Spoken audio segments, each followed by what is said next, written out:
What's good everybody, welcome back to another video on my channel. I know you guys have been asking me previously like how do I literally mix and produce my progressive house leads. So without wasting a time, let's get straight to the PC. Let's go.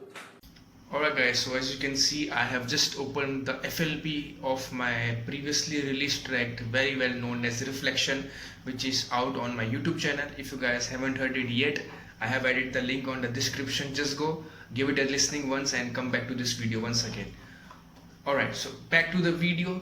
For this particular topic like leads processing, I have just decided to why not open this project and show you how I actually process the leads of Reflection, because the reason is that I haven't added any vocals to this track. It's just an instrumental track with a lot of presets, so I just wanted to show you how I actually process the leads for this particular tracks. And by the way, that's a very well mixed track in my opinion, very well mixed instrumental track in my opinion. So without wasting a time, we'll be showing you the leads of this track. This is how actually it sounds. Let me mute something.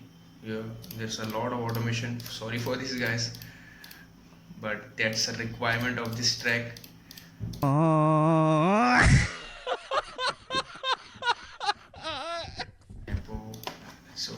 So this is the leads of this track.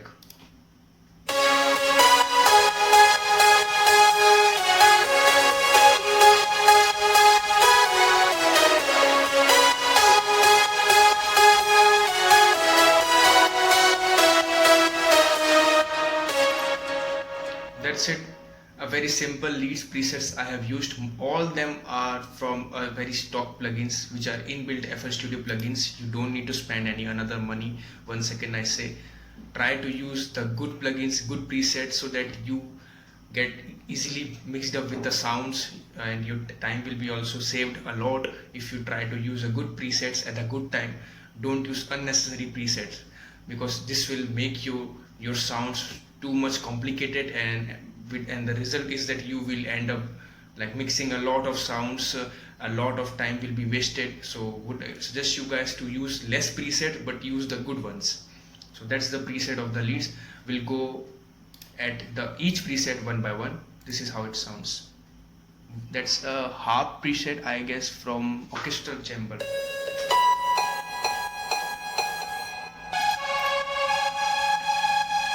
I don't know what this strings actually called. It's from Plex Mandolin strings. That's a dirty gritty layer at low octave.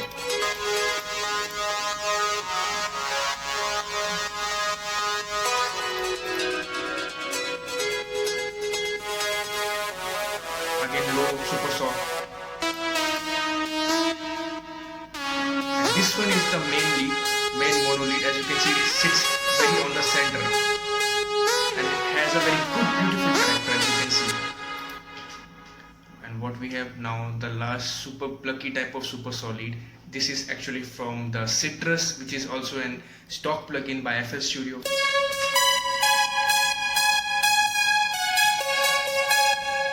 If I play them all together, this sounds like this.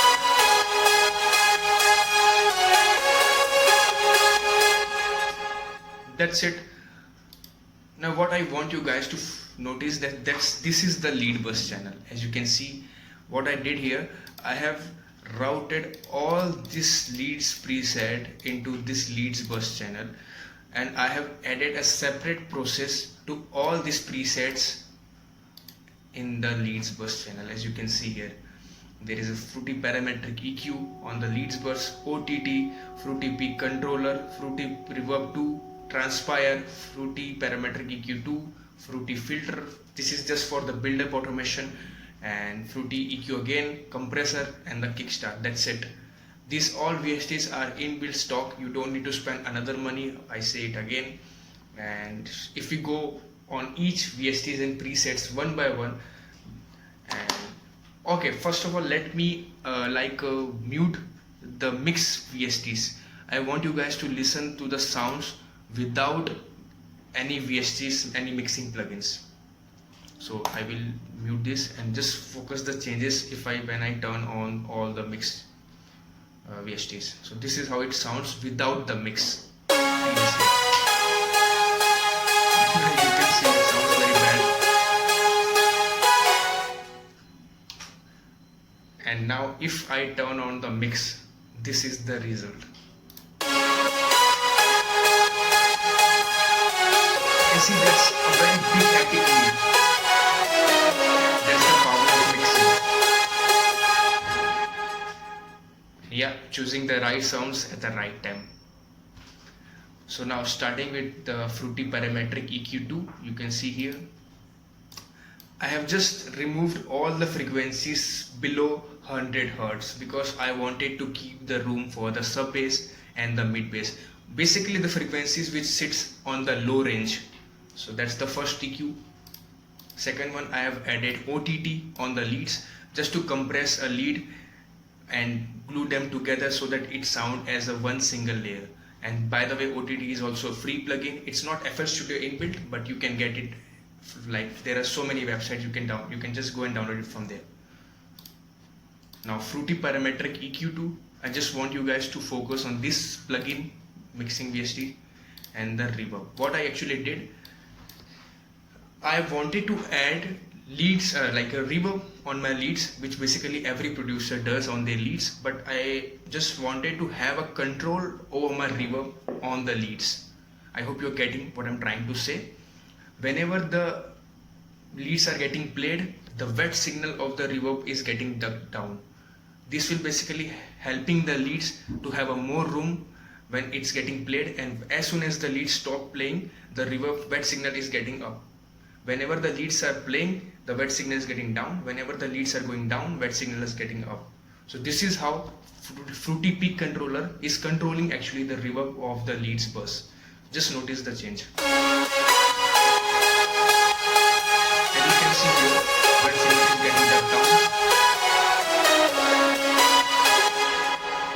So that's a very powerful mixing technique if you are like wanna add reverb to your leads.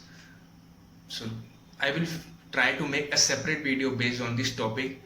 Now what we have a transpire. Okay, so transpire basically I add on all my leads. It helps you to provide a punch to the lead, more power to the lead. That's it. It's also a free plugin. You can get it from any of the websites. Now again, another VQ, I felt like there are some parts of my leads which are like muddy, around 500 to 1 kilohertz, you can see. And also I have reduced a bit of high frequencies because there are certain ranges onto which our ears are not visible. So I thought, why not this high frequencies around above 10 kilohertz, you can see, are not actually coming into the action of the overall mix. So I decided to just remove it, just make a bit of like curve here around these frequencies so that it sounds much smoother. Okay, one tip here, whenever you are like mixing through the EQs, try to check the resonating frequencies or the harsh frequencies. Okay, sometimes we have to remove those frequencies because they can damage your ear as well. At last we have a compressor on the leads. As you can see, gain is 5 dB, ratio is 4:0:1, release is 371, attack 8.6, threshold is -12.6. I don't want my lead to go above like -12.6 threshold. So that's it. At last we have a kickstart. You can see here, it is basically, you know what kickstart does, is basically ducks down whenever the first note of the leads are getting played, and it sits very well with the sub basses and mid basses and a kick, like overall mix. That's why we add kickstart. But if I play the leads without kickstart, this is how it sounds.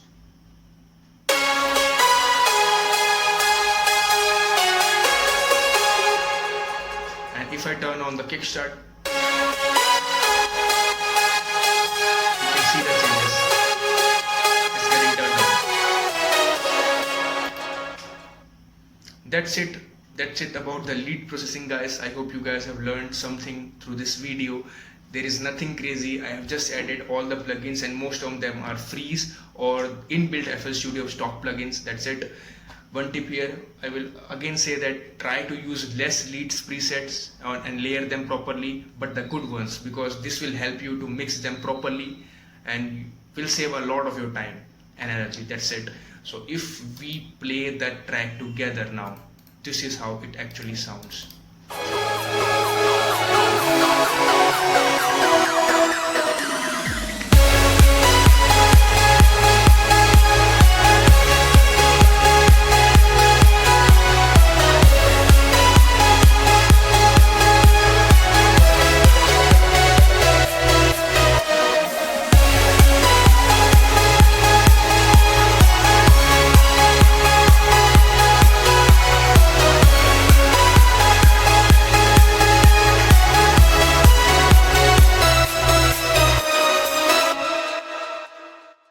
I hope you guys did get some learnings through this video. Comment below your thoughts and let me know on what topic should I create my next video. Till then, stay tuned, stay safe, stay peace, and make sure to stream my release tracks. There's a lot to come on your way. So yeah, bye bye.